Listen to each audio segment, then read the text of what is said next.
부품사 쪽에서도 내연기관이거든요. 전부 다 하향 사업이라고 보셔야 돼요. 고용불안은 지금 보고 있는 상황이고. 지금 정부에서는 2035년부터는 우리나라에서 내연기관 자동차를 아예 판매하지 말라고 권고까지 하고 있어요. 이 정도면 굉장히 급박한 상황이 돌아가고 있는 거 아닌가 싶은데, 산업 전환 이야기는 지금 이제 화두고, 현장에서 일하는 노동자들은 이제 이 체제가 바뀌는 거에 대해서 일자리 문제 때문에 굉장히 지금 이제 고민이 많습니다. 네. 한국에서 엔진이 들어간 자동차를 더 이상 판매하지 말라고 얘기하고 있습니다. 울산에 자동차 부품을 제조하는 공장에 와 있습니다. 그리고 저와 함께 얘기 나누실 분을 소개해드리겠습니다. 예, 저는 알루미늄 제조하는 공장에서 일하는 노동자이고요. 금속 노동조합에서 일하고 있는 윤장혁이라고 합니다. 네, 반갑습니다. 제가 오늘 얘기해 볼 내용은 노동 중심의 정의로운 산업 전환이라는 주제인데요. 지금 정부에서는 2035년부터는 우리나라에서 내연기관 자동차를 아예 판매하지 말라고 권고까지 하고 있어요. 이 현장 분위기를 어떻게 좀 보고 계세요? 현장에서는 그냥 막연하게 이제 불안감이 있고, 부품 자체가 이제 전기차로 전환될 때 3분의 1이 줄어요.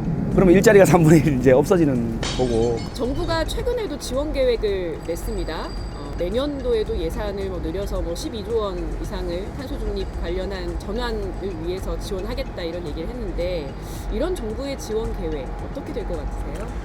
그 재벌사들에 대해서 투자를 어떻게 할 건가 이 중심으로 가다 보니까 노동자들의 일자리 문제에 대한 대책은 전혀 없는 상태에 있는 거고요. 들어보지도 못하고, 한간에 이제 이야기는 수소차로 전환하는데 정부가 우리 세금으로 20조인가 투자한다고 하는데, 그건 이제 재벌사들의 기업을 이제 어떻게 하냐 이 문제고. 세부적인 지원 계획에 대해서 노동자가 들을 수도 없는 데다가 노동자들의 목소리를 정부가 직접 들으려고도 하지 않는 거 아닙니까? 일단은 탄소 중립 산업전환위원회라고 정부 기구가 이제 민관해서 이렇게 구성되어 있는데, 그 속에는 이제 노동자들의 입장은 전혀 반영되지 않고 재벌과 정부 중심으로 이루어지다 보니까 산업이 재편되는 과정에서 반영이 안 되고 있는 지금 현재 상황이죠. 네.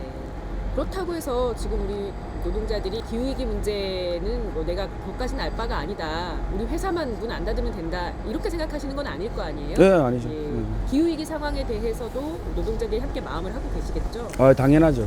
금속노조가 올해 임단협에서 기후위기가 아니라 이제 사용자 측하고 협약도 맺고. 이 기후위기 속에서의 노동자들이 느끼는 불안감, 이 불안감이 그저 그냥 두려움 또는 체념, 어쩔 수 없으니까 정부가 어떻게 하는지 보자, 현대차가 어떻게 계획을 발표하는지 기다려보자, 이렇게 그치는 것이 아니라, 이런 불안정한 상황에서 우리가 가야 할 길을 오히려 변화를 모색할 수 있는 기회로 좀 만들어야 하지 않을까. 그리고 그 변화의 올바른 방향을 설정하고 그것을 추동할 수 있는 주체로 우리 노동자들이 좀 나설 수는 없을까 하는 게 저의 고민인데요. 가장 중요한 것은 이제 이해 당사자가 직접 이 문제를 가지고 싸울 때 저는 이제 문제가 해결될 거라고 이렇게 보거든요. 그래서 울산에서도 이제 부품사 노동자들 이를테면 총궐기 이런 것을 지금 현재 준비하고 있는 상황이죠. 다만 이제 나서는 거에 대해서는 이제 굉장히 이제 두려움 또는 이제 이런 게 좀 있고요. 그래서 노동조합의 역할이든 진보 정당의 이런 역할들을 좀 높이는 속에서 이 문제를 좀 해결하고. 그리고 또 하나 보면 이 완성차와 부품사 또는 원하청이 나뉘어져 있는 구조, 정규직, 비정규직, 노동자들의 이 구조에서만 보면 여러 가지로 쪼개져 있지만 이 문제 앞에서는 모두가 다 어려움에 처해 있는 거 아닙니까? 예, 공통이죠. 최근에 이제 재벌사들이 돈을 많이 이제 벌고 있잖아요. 그 이윤의 원천이 뭐냐면 다단계 하청 구조거든요. 노동자들은 그러니까 그 구조 속에서 서로 이제 입장과 처지가 틀리니까 분할해서 이제 기업하는 사람들이 이렇게 하는데, 결국에는 이제 완성차에 있는 재벌사에 있는 정규직들도 정년퇴직을 앞둔 분들은 취업 걱정을 하거든요. 자기 아들 문제. 전체 노동자들의 공통된 문제이거든요. 그래서 이 간격을 좁히는 것, 이게 이제 중요하다고 저는 이제 보고 있고. 지금 이렇게 많이 이제 변화 속에서 노동자들의 일자리를 잃어가고 어려운 국면으로, 또 특히 비정규 노동, 불안정 노동으로 계속 갈 건데, 노동자는 노동자대로 이제 싸우고 이렇게 하는 것이 있지만, 일단은 이제 그것을 이제 제도화하고 움직이는 힘은 정치의 힘인데 그래서 진보정당이 힘을 탁 키워서 네, 맞습니다. 예. 조금 전에도 현장에서 보니까 이제 막 노동조합이 만들어진 지 얼마 안 됐고 최근 들어서 하나씩 처우 개선의 성과들이 만들어지고 있는 곳들에서 이걸 더 빠르게 만들기 위해서는 정치적인 힘을 가져야 된다라고 하시면서 진보당의 집단 입당도 많이들 준비하고 계시더라고요. 예, 관심 많습니다 요새. 네, 지금 기후위기라고 하는 전 세계적인 전환의 상황, 전환이 필요한 상황에서 과거처럼 필요하지 않으면 언제든지 정리해고가 된다거나 문을 닫아버리면서 노동자의 삶을 아무도 책임지지 않는 것이 아니라 앞으로 우리가 만들어가야 할 새로운 차세대들의 그런 꿈과 희망까지 보듬을 수 있는 노동자들이 중심이 되어서 이 사회의 모든 규칙을 만들고 또 실행할 수 있는 그런 국가를 우리가 만들어가야 되는 것 아닌가라는 생각을 가지고 있습니다. 그래서 노동 중심의 정의로운 산업전환 특별도시 울산을 한번 바로 이곳에서부터 노동자들이 만들어보자라고 말씀드렸는데 어떻게 해볼만 하실 것 같으세요? 잘 될 것 같은데요. 혼자 힘으로는 되지 않는 것들을 노동조합이라고 하는 이름을 통해서 단결해서 싸울 때 변화를 만들 수 있다는 사실을 확인하고 있습니다.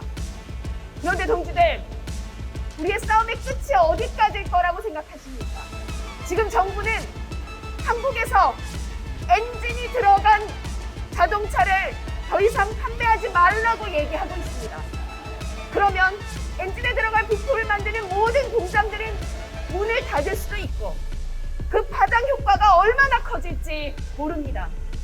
그때 우리는 정부를 향해서도 싸워야 되고 현대 기아차를 향해서도 싸워야 되고 이 부품들을 팔아야 할 해외 자본을 향해서도 싸워야 할지 모릅니다. 이제 우리는 노동조합 조끼에 하나 더 걸쳐야 합니다.